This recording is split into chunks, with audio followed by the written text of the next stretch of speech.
Bismillahirrahmanirrahim.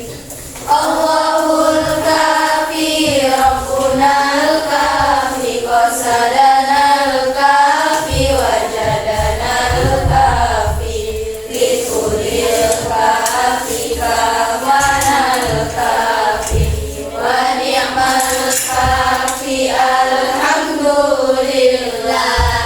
Hasbunallahu wa ni'mal wakil, ni'mal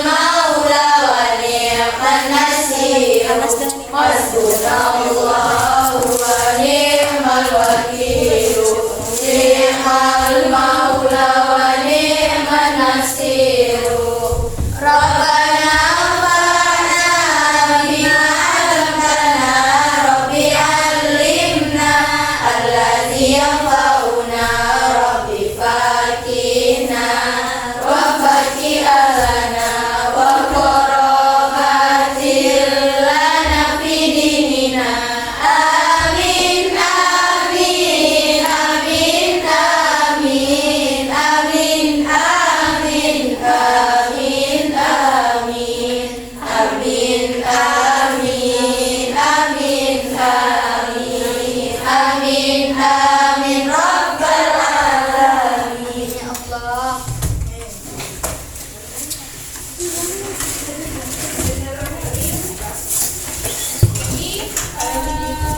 Kabarnya sehat semua ya? Masa ada yang sakit? Siapa? Iya, Siran kurang turunkan Siran kurang sakit. Semoga yang sakit kita doakan agar cepat sembuh. Amin amin amin. Ini kalian baru berapa kali pulang? Orang tahu sebelumnya udah Datang pertama kali. udah tahu kita mau ngapain di sini? Belum. Jadi di sini kita bukan langsung melakukan praktikum, tapi di sini kita akan mempelajari hakikat ilmu kimia dan keselamatan kerja di laboratorium. Kenapa penting kita belajar ini? Karena hal ini berguna sebelum kalian melakukan praktikum di laboratorium. Nah, yang pertama,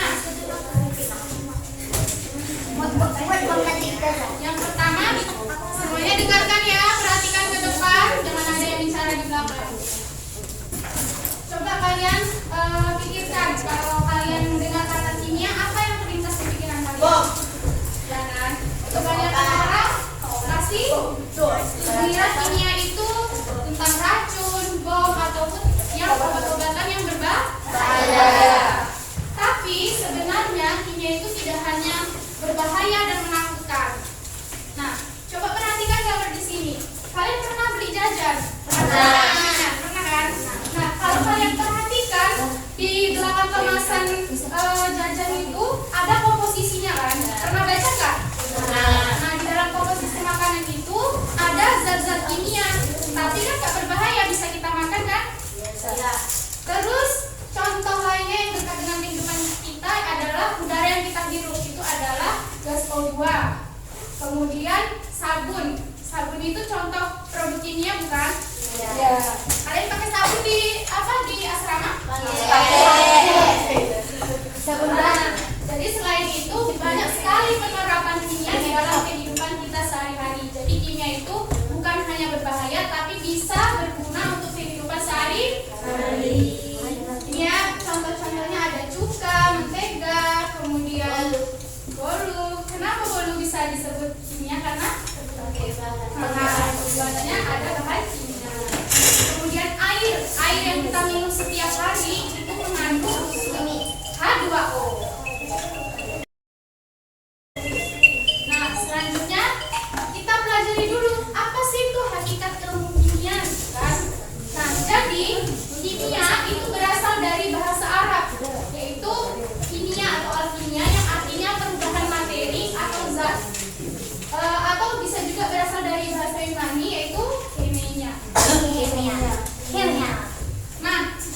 itu ilmu kimia? Ilmu kimia adalah ilmu yang mempelajari tentang struktur, susunan, sifat, dan perubahan dari suatu materi. Tahu materi itu apa? Materi. Tahu nggak? Nah, jadi materi itu adalah segala sesuatu yang memiliki massa dan memiliki volume atau menempati ruang. Benda-benda di sekitar kita itu disebut dengan materi. Nah, selanjutnya ada seorang ilmuwan yang dikenal dengan Bapak Kimia. Tahu siapa? Nah, karena hasil dari penelitian dia dan di laboratorium, dia yang pertama kali memperkenalkan ilmu kimia. Nah, kembali lagi ke materi tadi. Jadi, di sini ada yang perlu kalian perhatikan. Di sini ada skema pembagian materi. Tadi materi tahu apa? Materi adalah suatu Adalah sesuatu yang memiliki massa dan menempati ruang. Nah, jadi materi ini terbagi atas zat tunggal sama zat campuran. Kalau zat tunggal itu terdiri dari unsur dan Senyawa. Sering kan dengar? Kalau zat campuran terdiri dari campuran Homogen, dan heterogen. Tahu unsur itu apa?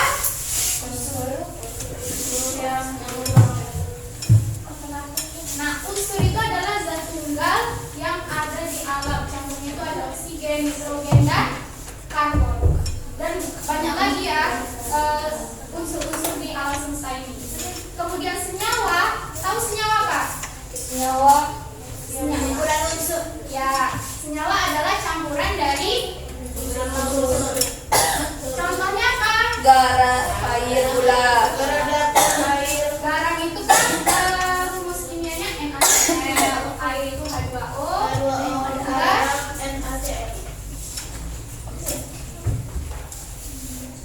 Terus yang kedua tadi zat campuran. Ada campuran yang homogen. Tahu homogen dan heterogen apa?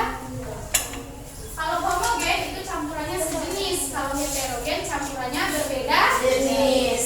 Contohnya udah ada di situ. Kalau campuran homogen campuran sirup, oralit ataupun udara. Kalau heterogen itu berbeda jenis. Contohnya air dengan kopi dan sebagainya. Udah paham sampai sini pembagian materi? Udah? Jadi materi itu ada apa aja tadi? Ada zat tunggal. Kalau zat tunggal ada Unsur dan senyawa. campuran. Homogen dan heterogen. Oke. Nah, selanjutnya tadi kan di awal kita udah pelajari bahwa ilmu kimia itu adalah ilmu yang mempelajari tentang susunan, sifat ataupun perubahan materi. Nah, di sini yang harus kalian ingat bahwa perubahan materi itu ada dua jenis. Ada perubahan secara fisika dan secara Kimia. Kalau perubahan secara fisika artinya perubahannya itu tidak menghasilkan zat baru. Contohnya seperti apa? Contohnya adalah lilin yang dibakar. Dia kan kalau dibakar lama-lama meleleh kan. Nah, lilin yang meleleh itu dia tetap lilin atau bukan? Lilin. Tetap lilin kan? Jadi artinya dia tidak menghasilkan zat baru lagi selain lilin. Tapi dia hanya berubah wujud dari bentuk padat menjadi Cair. Kemudian perubahan kimia. Perubahan kimia itu adalah perubahan yang menghasilkan zat baru akibat adanya reaksi Kimia. Contohnya apa? Di sini contohnya adalah kertas yang dibakar akan menghasilkan abu. Nah, abu itu kan udah berbeda lagi jenisnya dengan kertas kan. Itulah zat baru yang dihasilkan akibat reaksi pembakaran tadi. Sampai sini ada yang mau ditanyakan nggak tentang hakikat ilmu kimia dan perubahan materi? Kalau ada yang mau ditanyakan boleh angkat tangannya.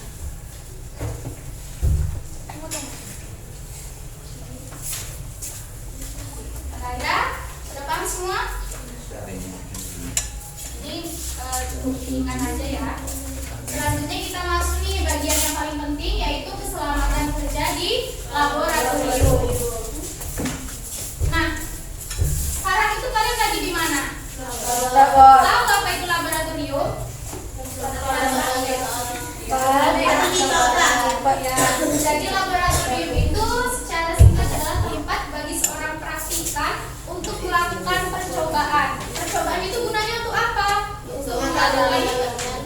mendapatkan fakta. Ya, fakta atau informasi secara ilmiah. Kemudian apa itu praktikan? Praktikan itu adalah orang yang melakukan percobaan atau praktikum. Jadi kalau kalian di sini melakukan percobaan, kalianlah yang disebut sebagai praktikan.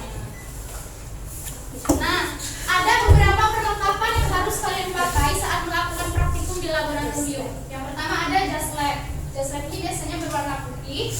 Kemudian masker. Ini sangat penting ya kalian pakai masker di laboratorium. Kemudian sarung tangan latex biasanya dari karet itu. Sarung tangan sawit.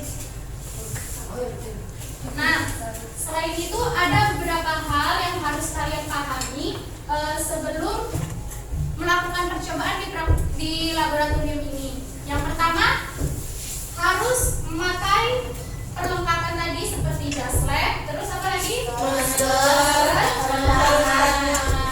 Gunanya untuk apa itu? Untuk menjaga agar tidak Untuk menjaga kita agar tidak terkena zat kimia secara kemudian yang paling penting itu kita tidak boleh makan ataupun minum di laboratorium. Tahu kenapa? takutnya makanan tuh terkena Ya, takutnya makanannya terkontaminasi oleh zat-zat kimia. Kemudian harus mencuci tangan dengan sabun karena kalau kita udah berkontak langsung dengan zat kimia artinya tangan kita Kotor. banyak racun kotor. Nah, jadi kita harus rajin cuci tangan agar kalau kita makan setelah dari zat ini tidak terserap ke tubuh kita. Nah, selanjutnya untuk alat-alat kimia, setelah kalian menggunakan alat-alat kimia, kalian harus membersihkan alat-alat kimia itu di wastafel, kemudian kalian keringkan dengan tisu, baru kembalikan ke tempat semula di rak belakang itu. Oke? Kemudian peraturan selanjutnya, kalian harus berhati-hati saat menggunakan alat-alat ataupun bahan-bahan kimia yang ada di labor. Contohnya yang alat-alat kimia yang beker gelas itu, dia tuh sangat mudah pecah. Bahkan kesenggol tangan aja dia mudah pecah. Jadi kalian harus hati-hati waktu menggunakannya. Harus teliti, sabar waktu praktikum. Terus jangan main-main, fokus pokoknya kalau lagi praktikum. Nah, selanjutnya ada tanda bahaya di laboratorium. Pernah lihat tanda-tanda ini enggak? Ada yang benar, ada yang tidak. Nah, jadi tanda-tanda bahaya di laboratorium ini biasanya itu ada di dalam wadah bahan kimia yang dirak putih itu. Nah, di sini ada beberapa tanda-tanda umum yang harus kalian kenal. Yang pertama itu bisa dilihat gambar sebelah sini. Nah, tanda ini tuh artinya mudah meledak. Kemudian kalau ada gambar api, ya artinya mudah menyala atau terbakar. Nah, terus ada lagi gambar api tapi ada lingkarannya, artinya apa? Artinya dia bahan yang mudah teroksidasi. Teroksidasi itu adalah dia itu bahan penyebab munculnya api. Jadi dia sangat mudah menimbulkan api gitu apabila terkena percikan. Nah, kemudian di sini ada gambar taman. Kemudian ini ada zat kimia yang dialirkan. Itu artinya bahan kimia yang bersifat korosif. Iya, korosif itu adalah merusak jaringan tubuh. Merusak jaringan tubuh. Jadi cara menghindarinya bagaimana? Sarung tangan. Pakailah masker agar tidak terhirup. Kemudian pakai sarung tangan agar tidak terjadi kontak langsung. Kemudian ini tadi udah kan. Kemudian yang ini ada gambar X. Sering ini nggak kalian lihat gambar X ini? Artinya ini bahan berbahaya yang menimbulkan kerusakan kecil pada tubuh. Nah, ini tadi contoh gambar yang atas sangat mudah terbakar. Contoh dalamnya itu ada di alkohol 96%. Kalian lihat tandanya di sini. Wow. Ini adalah salah satu contoh tanda bahaya di wadah bahan kimia. Terus contoh lainnya, ini tadi gambar X tadi kan, di barium klorida.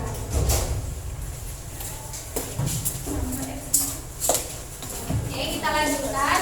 Nah, terus ini tadi kan udah yang terbakar. Sekarang ada gambar ikan, ada gambar pohon, yaitu artinya berbahaya bagi lingkungan. Jadi apabila limbah dari bahan kimia itu dibuang ke lingkungan akan berbahaya bagi lingkungan sekitar. Makanya jangan dibuang sembarangan di lingkungan kita. Di sini ada nih contoh di barium klorida. Nih ya, kalau kalian mau lihat di bawah hasilnya ini. Oh iya. Itu artinya membahayakan pernapasan dan juga bersifat karsinogenik atau penyebab kanker. Nah, dapatkan dari tanda-tanda tadi, ini tanda-tanda umum yang harus kalian kenal sebelum praktikum di laboratorium. Selanjutnya kita masuk ke alat-alat di laboratorium. Nah, kalian udah lihat kan di sekeliling kalian di belakang itu ada alat-alat laboratorium yang bisa kalian gunakan untuk praktikum. Itu apa? Tahu nggak apa dari Ke depan aja.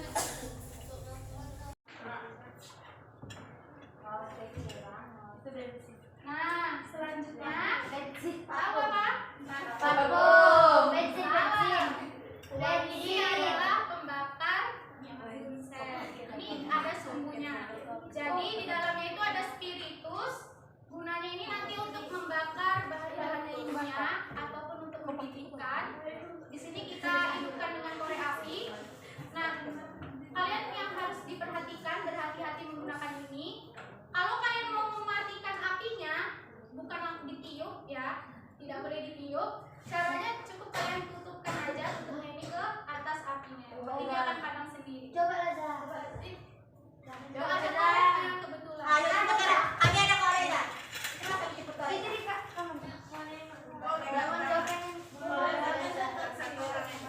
Berdua ada. Di mana?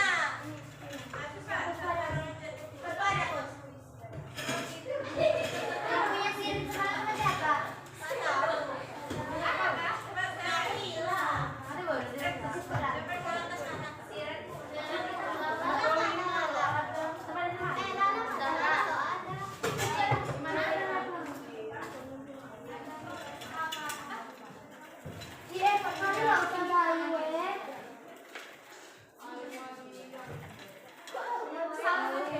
Tadi Ustazah duduk kan, baru Ustazah Putri. Pokoknya ada memanggil bangkunya. Apa ada nggak? Lemari itu. Iya loh.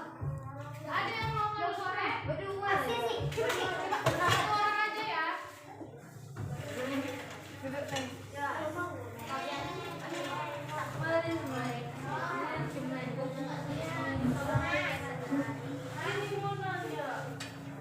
Itu udah terbakar juga.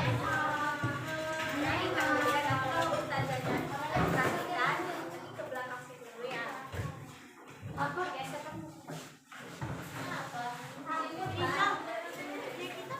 Warna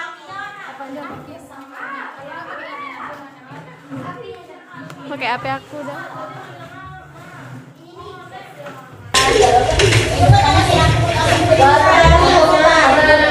Jadi warna apinya dia warnanya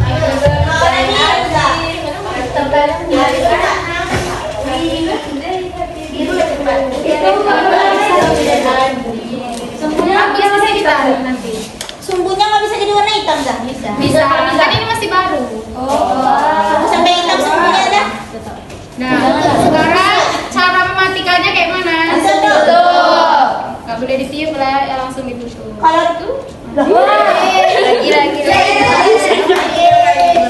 itu fotonya kosong berapa? Kalau ditiup Dia yang dari awal hidup. Coba. kalau ditiup siapa? Jangan kita bukan. Iya. Ayo tiup. Jangan. Kayak ini enggak sih yang Mana? makan. Ada lagi yang Pada. Tiup lah. Jangan main. Suaranya kayak itu. Tengok lah suaranya Amia bisa dapat. Mana dia? Ada darah. Anjing dulu Ki. Enggak ada yang enggak ada apa ini. Enggak aku mendiamnya dong. Nah ini Badatun. Itu kan habis minyak Eda. bisa nanti kita bilang Mana yang Eda? namanya spiritual. Oh, apa tanda? Oh, samaan ya udah. Berarti nggak boleh dihirup. Kita tadi. Ada kami cium tak? Sudah lagi Pak? Tidak. Nanti habis itu kita minum. Udah puas semua. Nanti habis berapa?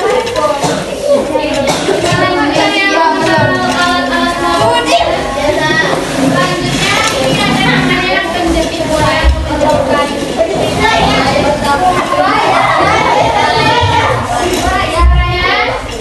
Kita yang disebut juga penjepit kayu. Jadi cara pakainya kita tekan aja yang sebelah sini. Nah, biasanya ini untuk menjepit tabung reaksi ataupun alat-alat lain agar dia tidak goyang. Oke. Nah, biasanya nanti kita bakarlah di atas spiritus itu tadi. Paham?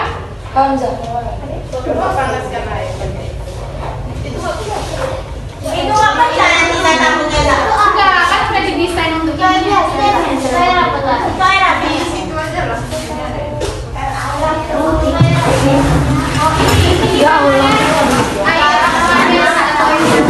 Biasanya kita cuci alat dapur ataupun mengecerkan suatu larutan bahannya pakai air ini, nggak boleh pakai air keran. Kan? Ini namanya air suri. Wadahnya ini perhatikan di belakang. Wadahnya ini namanya botol semprot. Jadi caranya kita tekanlah yang bagian sini biar keluar airnya. Ada yang mau nyoba? Badan nanti penuh. Bisa kan? Apa coba bakarnya? Zara mau coba bakarnya tak?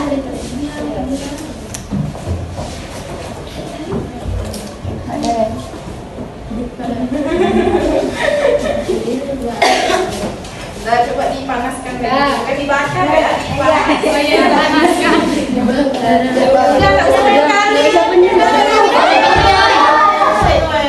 Nanti lama panas. Duduk dalam. Duduk.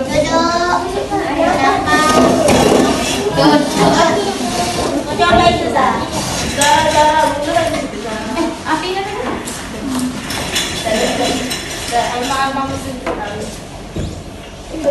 Biasanya kita panasnya Cara manaskannya. cara memanaskannya jangan terlalu dekat dengan api. Kalau enggak dia Coba kau. Jangan dekat-dekat.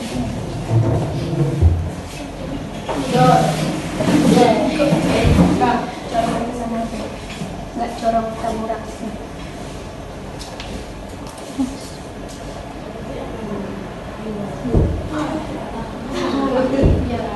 karena apinya kecil. Berarti ada lagi. Ini nggak ada. Biasanya pakai hot plate Ini kalau air aquades nggak ada perubahannya, cuma panas saja. ini baru. Tapi kalau misalnya nanti ada uji pemanasan untuk melihat perubahan warnanya, nanti bisa berubah warna. Itu warnanya berubah. Enggak, kan aku ada saja. Kan nggak ada campur. Demo film Jadi dia mendidih. panas.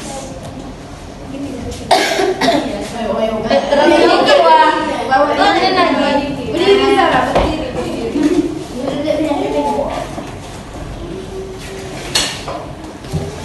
Sampai bola ya.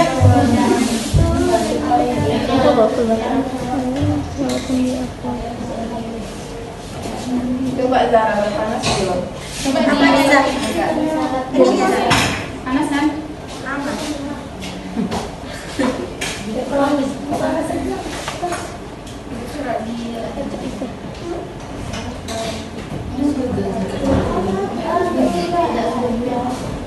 Tidak baik,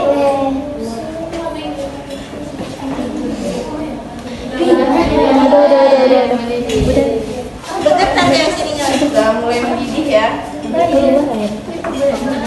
Nampak ada gelembung-gelembungnya kan?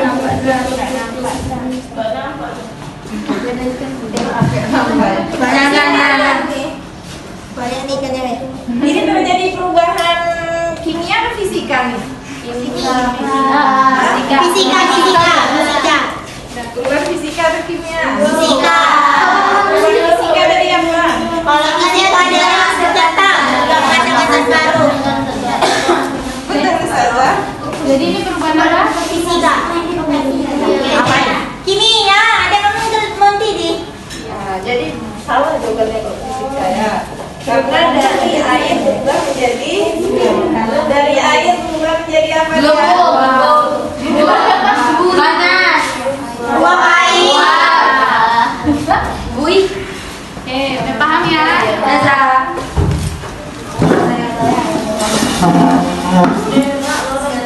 selanjutnya ini adalah alat yang paling penting atau sering kita gunakan. Ini namanya pipet tetes. Kenapa itu?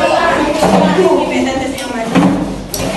Jadi cara menggunakannya, di sini kan ada yang warna merah di atas, kita tekan untuk mengambil larutan. Kayak serum. Kayak biasanya untuk minum obat sirup anak bayi. Serum juga loh serum. Oke, sambil mengambil pipet tetes, di sini ini namanya batang. Ini namanya batang pengaduk. Ini namanya spatula. Spatula tahu gunanya untuk apa? Mengambil darah yang padatan dari dalam wadah itu. Biasanya spatula ini sangat sering kita gunakan. Nah, yang satunya apa? Ini namanya batang pengaduk. Dia dari kaca. Gunanya untuk mengaduk larutan yang dalam gelas kimia tadi. Tahu ya bedanya? Kalau yang spatula ini dia dari besi atau logam. Kalau batang Gitu aja kok darah. kita coba terasa aja.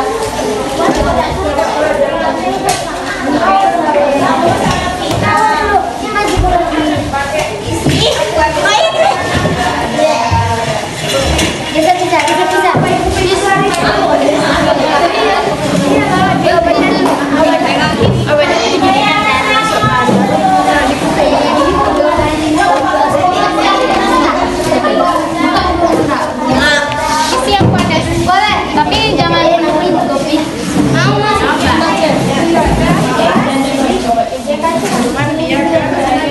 Drama itu satu dah. Ini air kan?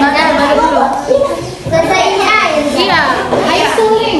Bukan air saja.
berubah jadi Siapa kodok. aja?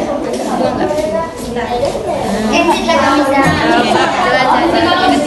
Ini biasanya di 20 pepes. Mau coba dong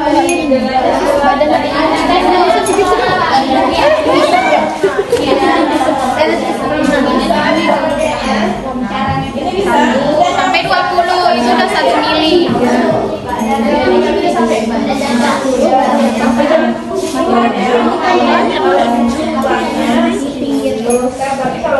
Kalau misalnya dia bentuknya kristal ataupun misalnya kita mau, jangan lupa dibaca dulu soalnya.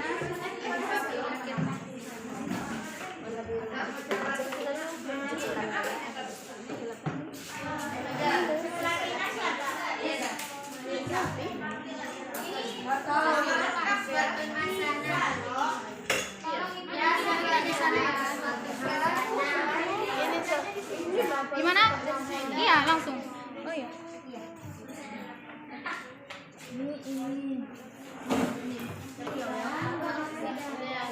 Yang dikerjakan itu di ayo kita diskusikan dalam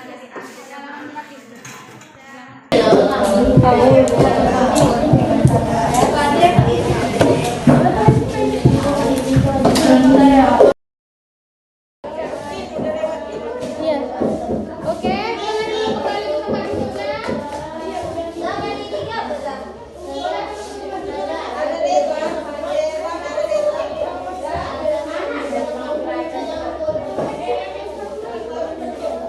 Oke, karena waktunya pada habis, jadi tugas malam ini kalian kerjakan di asrama ya.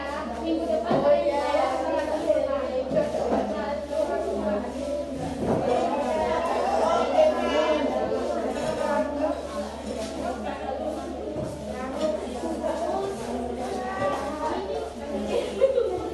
udah? Iya. Semuanya boleh dengarkan Ustazah bentar? Jadi cukup sekian pembelajaran kita hari ini. Semoga kalian bisa paham apa yang Ustazah sampaikan. Ustazah akhiri. Assalamualaikum warahmatullahi wabarakatuh.